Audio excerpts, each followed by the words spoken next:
Hello, and welcome to our 6th season of Religion and Life.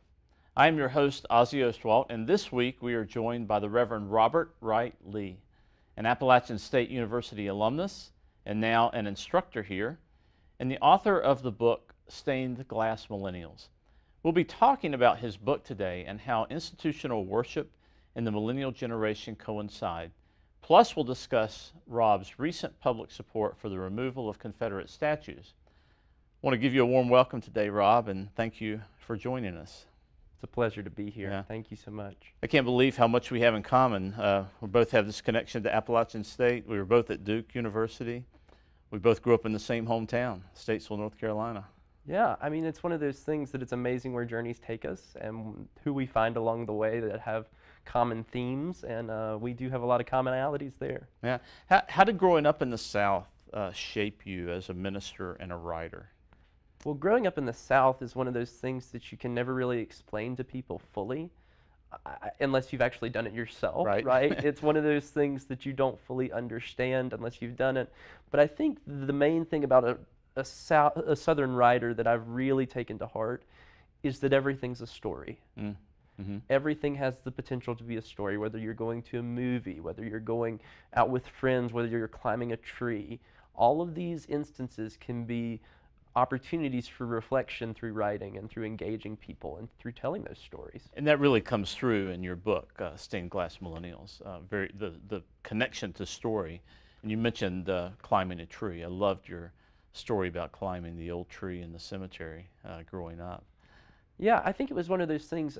Oakwood Cemetery has this huge tree, and to be able to make a theological connection to that tree for me was important, because it was part of who I am and part of who I've always been. Right. And so if I can make those connections in a way that the reader finds compelling, then I'm doing my job right. Yeah, and you're a very talented writer. I must say you're multi-talented. You're a college instructor, minister, and you've made a career out of religious journalism. Could you comment just a little bit on writing about religion in media today?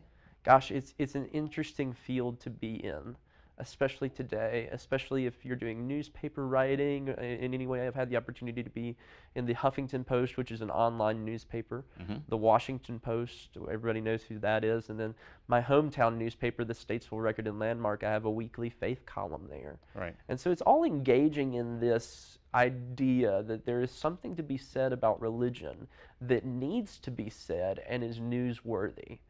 That doesn't have to mean that you dramatize the news or make alternative facts or narratives, but you do keep the story compelling. Right. And you say, look, I have this great news about this religion idea or this Jesus fellow or what's going on in my life that I want to tell you about.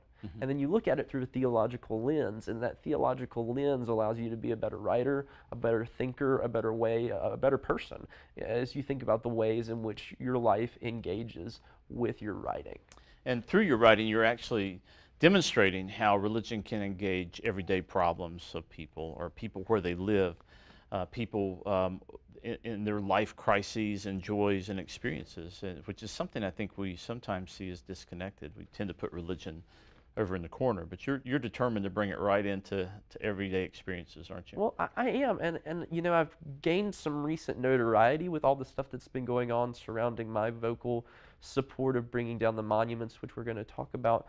But I hope I never lose the opportunity to continue to write about the stories that matter to me most, to the people that matter to me most. Yeah. I mean, if you think about my hometown, it's got 60,000 readers in the Statesville Record and Landmark. I hope I never lose the opportunity to articulate to them the message that they need to hear for their comfort and for their challenge. But I do want to ask you about your recent notoriety just a little bit. And in the last month, you've been on the MTV Music Video Awards program. You've been on The View. Last spring, I believe you were interviewed by NPR. You were recently interviewed by MSNBC. Am I hitting all the all the news outlets? And what is that like to go from, I guess, relative obscurity to being on a national stage in just a few short weeks? I have a friend, Diana Butler Bass, who's a public theologian, And she kind of texted me the other day and she said, "Welcome to the world of public theology." That's right. You're suddenly forced into this public space because you speak up about something you're passionate about, Right. which for me was the removal of Confederate monuments. Yes. And whether I was in the news or a story of the news, which even if I wasn't on The View, I was on CNN and MSNBC and not interviewed there, but talked about there. Mm-hmm. As a public theologian, and I actually consider it a great gift for the mainline church because we have a lot of big E evangelical people out there that are in the news. You've got the Joel Osteens, you've got the Robert Jeffreys who are offering their way of Christianity. But for a progressive form of Christianity, which I claim and espouse, we don't have as many people in the news. So it was, for the first time in a long time, we had a voice of progressive thought about faith in the news, and that was a good thing. Right, it reminds me a little bit of when people like Reinhold Niebuhr were in the public spotlight and served that function of public theologian. And I was listening to your interview on The View, and Whoopi Goldberg actually said, after talking with you, that she almost wanted to go back to church, I think. So getting that sort of different perspective on religion out there, I could see why you would see that as a great opportunity. It's a great opportunity, it's a great privilege, it's a great gift, but it's also a great challenge because the church's narrative for so long has not been a good one. And we can even look here in the town of Boone and see some churches that are not doing church the right way. Right. And what we can say about this is that we have the opportunity to correct this before it's too late. We can change the narrative, we can shift the narrative to where the narrative is talking about this Jesus as a liberator, as someone who engages with us in his culture. Karl Barth was attributed of saying that you have to hold the newspaper in one hand and the Bible in the other. And I really see that as a truism for our time. We have to look at the newspaper and see that there is horrible things in our world, but we have good news that needs to be heard, and it needs to be articulated in the right way. Okay. Well, I want to come back to the controversy you mentioned that you've been embroiled with in the past few weeks, and it has to do with removal of Confederate monuments across the South. But I don't want to let the opportunity get by to talk about your book. Wonderful title, Stained Glass Millennials. And as you were articulating there about holding the newspaper in one hand and the Bible in the other, it made me think of your book, because really you're talking about the relevance of the institutional church, particularly to the millennial generation. Millennials have been characterized as being disconnected with religion, going their own way. They're the nuns, they're the whatevers. But you focus a little bit differently on millennials and interview and tell the stories of millennials who are making their way in the church. You want to say a little bit about the message of hope that brings? Yeah, I think for me, with all the recent events of my past few months of life, it's very easy to lose hope in the church.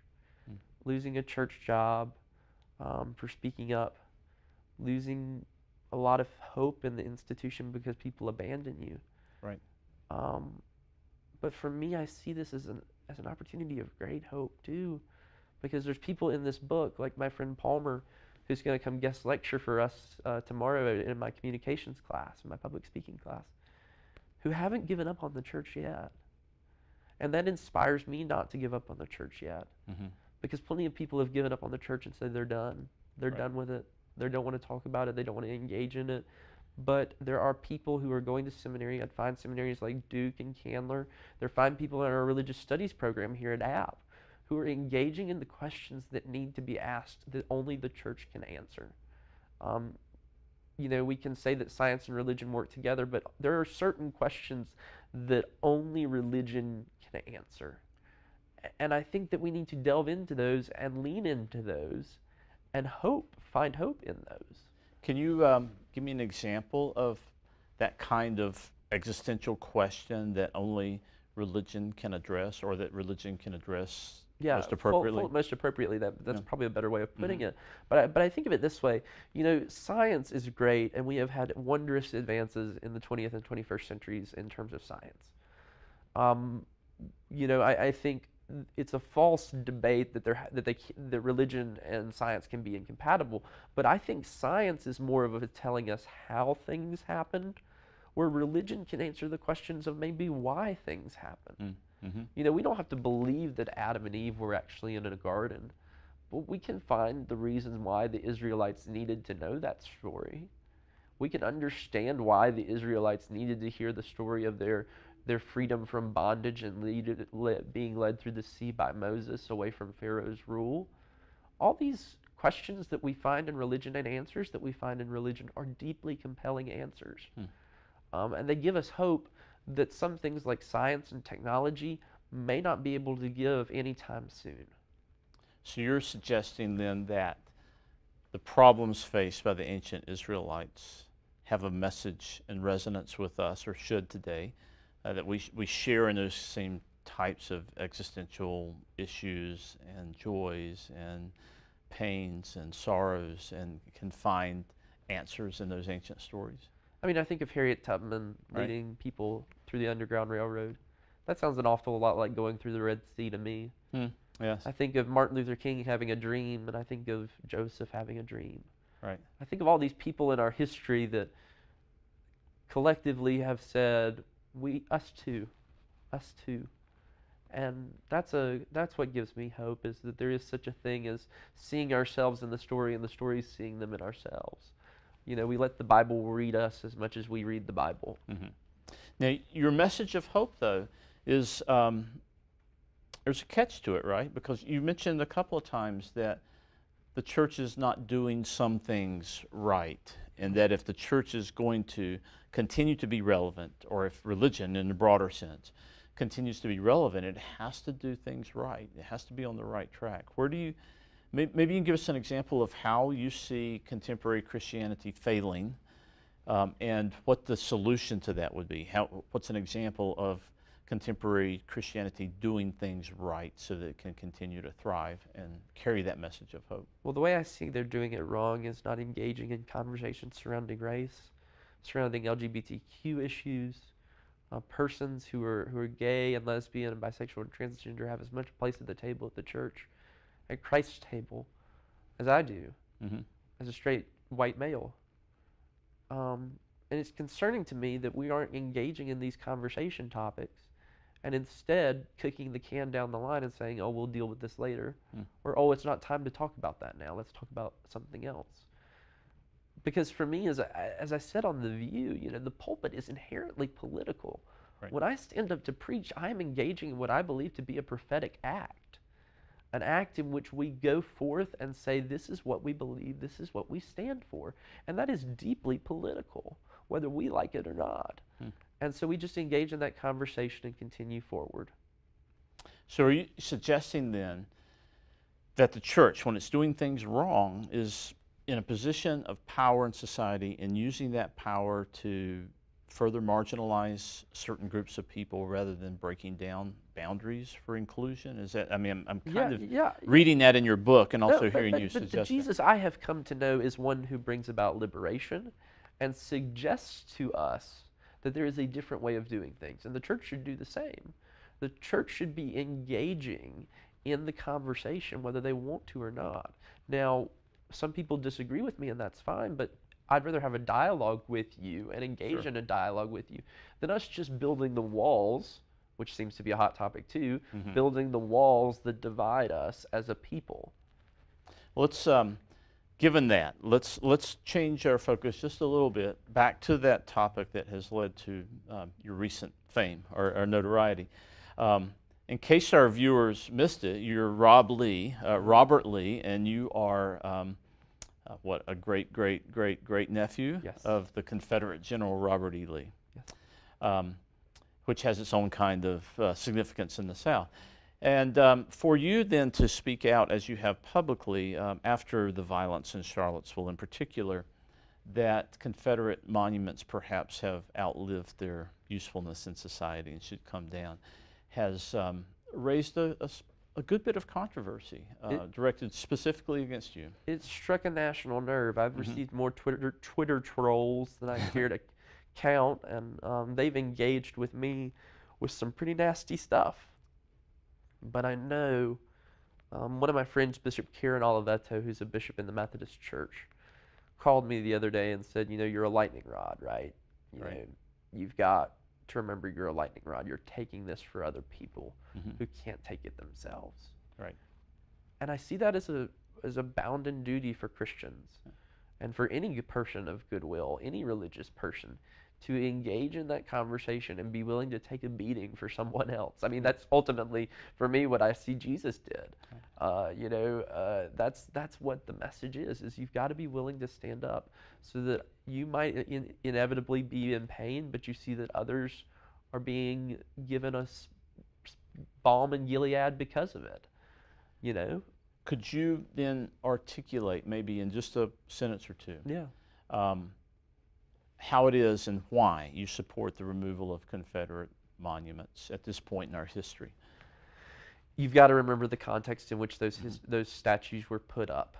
They were put up in the 20s, 30s, and 40s as a sign of white supremacy, not celebrating a heritage or a history. And that's an important distinction, I think, that some of the national dialogue has missed. Oh yeah, we've missed that completely because we think that this is all about Robert E. Lee or Stonewall Jackson or our Confederate dead. No, it was not. Those statues were not put up for that.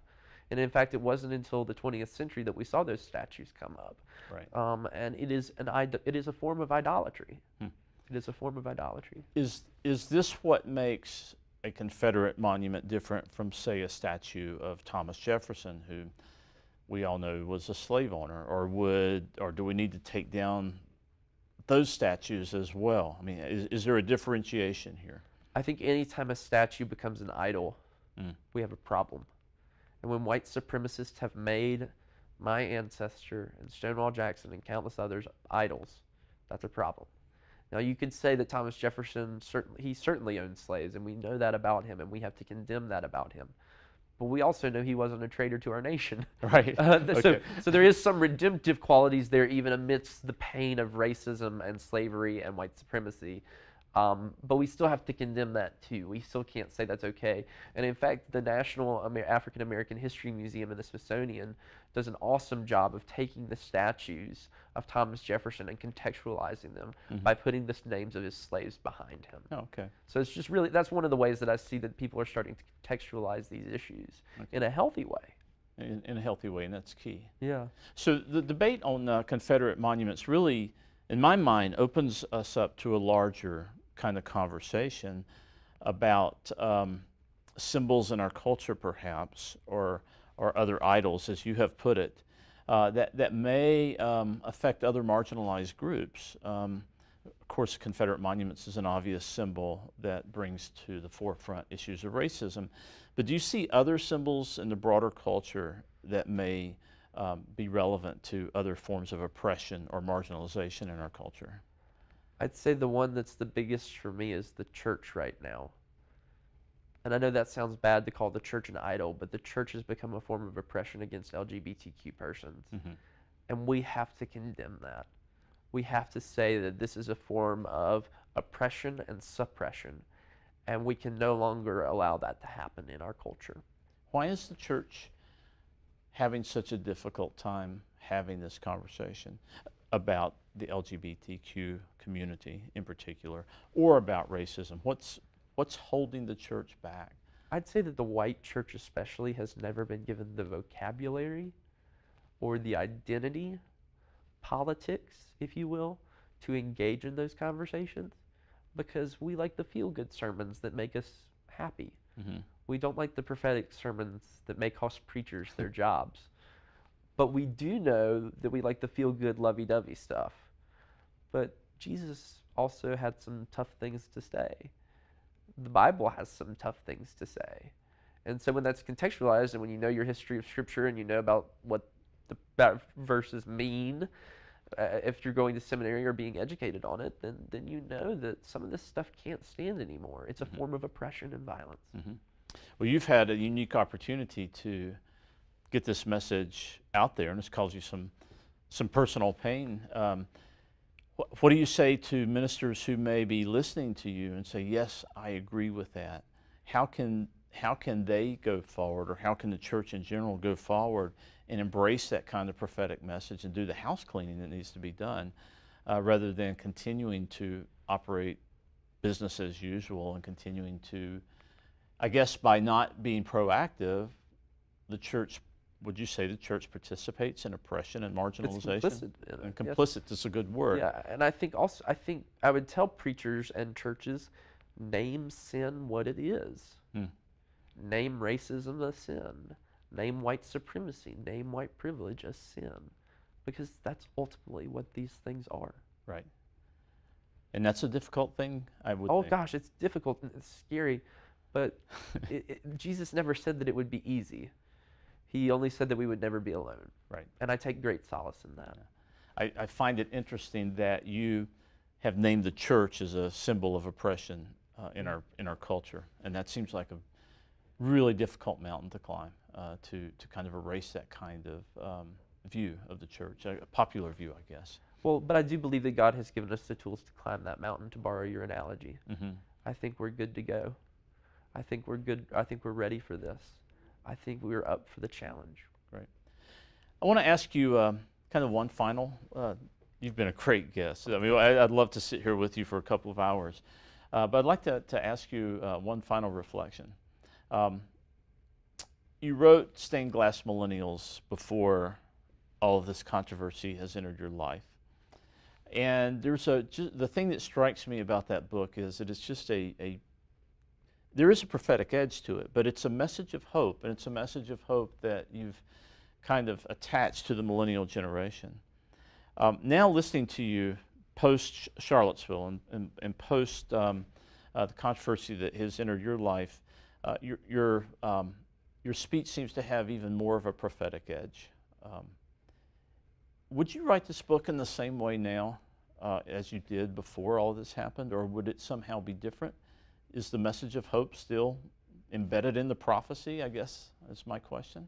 There will always be hope in prophecy.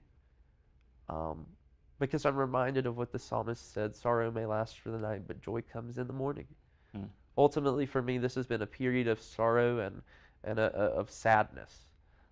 This has not been easy on me at all, on my health, on my family, on anyone.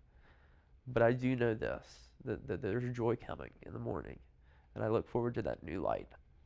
I think I'd like to end on that message of hope and the idea that the prophetic message does contain that kernel of hope. And I wish you well going forward. You're doing great work. And as difficult as a time that this has been for you, I think this is a word that needs to be spoken, and you've done a great job. Thank you so much. Addressing this. Thank you, Rob. Thank you. Well, thank you for joining us on Religion and Life, brought to you by App TV.